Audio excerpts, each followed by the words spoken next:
And one of the purposes that we want to serve this evening is to review some of that story and set the recent events in context.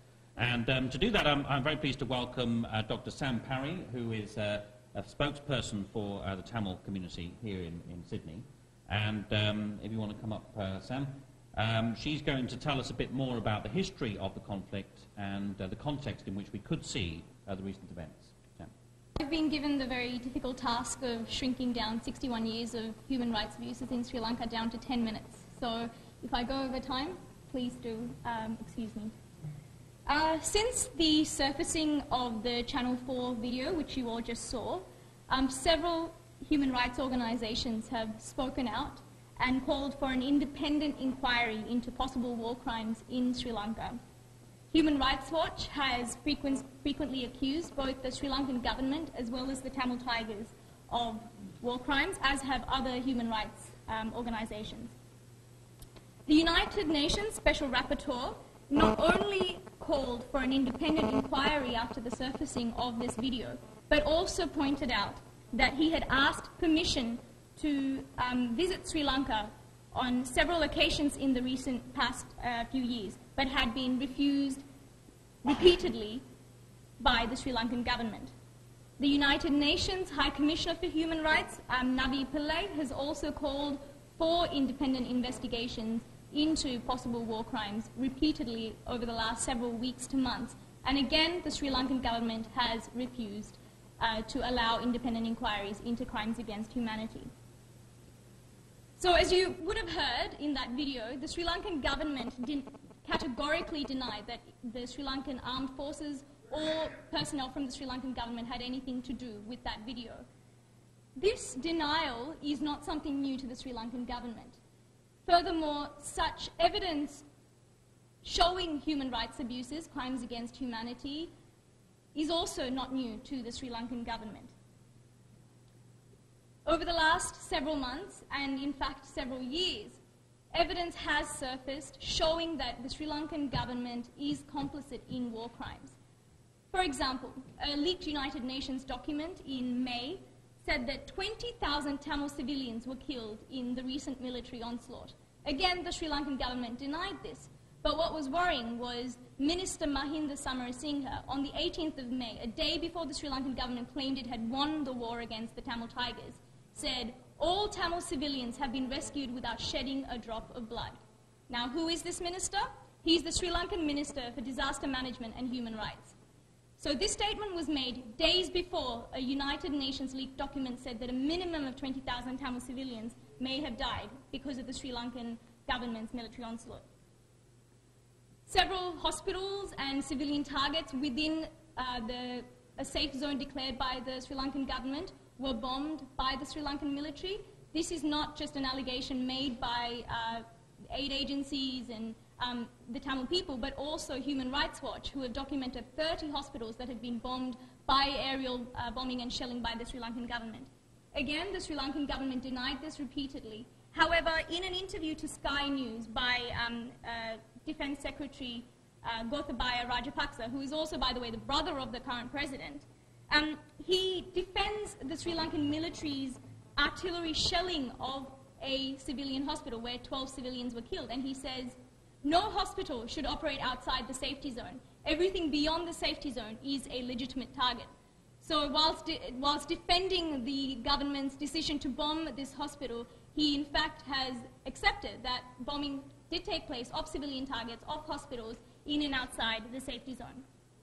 Chemical weapons, cluster bombs, and white phosphorus were used by the Sri Lankan military on civilian targets.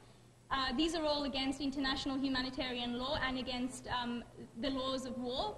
And again, although the Sri Lankan government denied this repeatedly, Associated French press released an article where a French field hospital, doctors from a French field hospital had said that some of the wounds that they were treating on the civilians were possibly caused by burns from phosphorus. And as I stated before, this is against international humanitarian law. Heavy weapons were used by the Sri Lankan military on civilian targets, and Amnesty International has written several reports about this. And once again, although the Sri Lankan government denied this, Satellite images released by American Association for Advancement of Science has shown aerial images of craters that could have only been caused by aerial bombardment and shelling, which only the Sri Lankan government was capable of doing at that time. And again, these craters were in civilian areas in the zone that the Sri Lankan government had unilaterally declared as a safety zone, as a no-fire safety zone. And aid agencies, the Red Cross, United Nations agencies, and independent media were denied access to civilians in the conflict zone throughout the last several months. So my question is, if there's no war crimes going on, if there's nothing that the Sri Lankan government has to worry about, then what is there to hide? Why not allow independent witnesses into this area?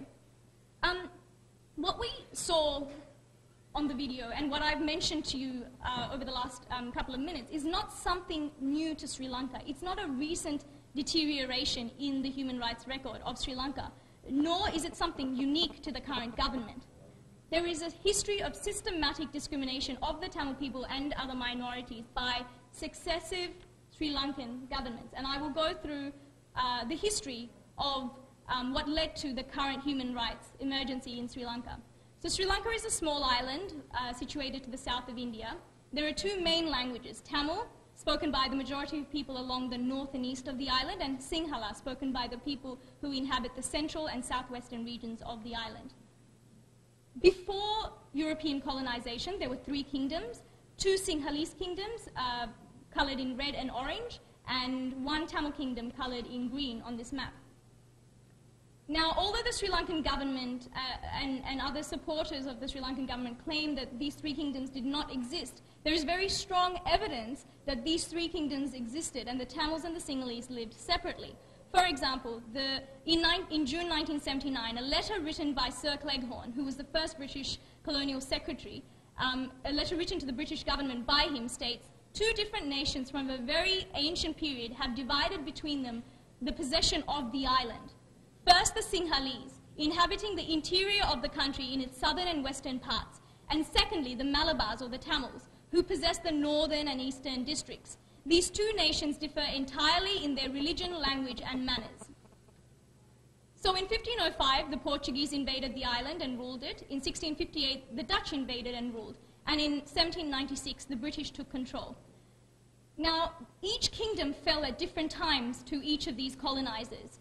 And although the Dutch and the Portuguese ruled the different kingdoms separately while they colonized the island, when the British came and took control, in 1833, they actually merged all the kingdoms together for easy administration. And in 1948, when the British left Sri Lanka, instead of leaving it the way they found it, they handed over political power to the majority, who were the Sinhalese. Post-independence was when we saw the systematic discrimination begin. There was the Citizenship Act of 1948, where 1 million Tamils had their citizenship removed.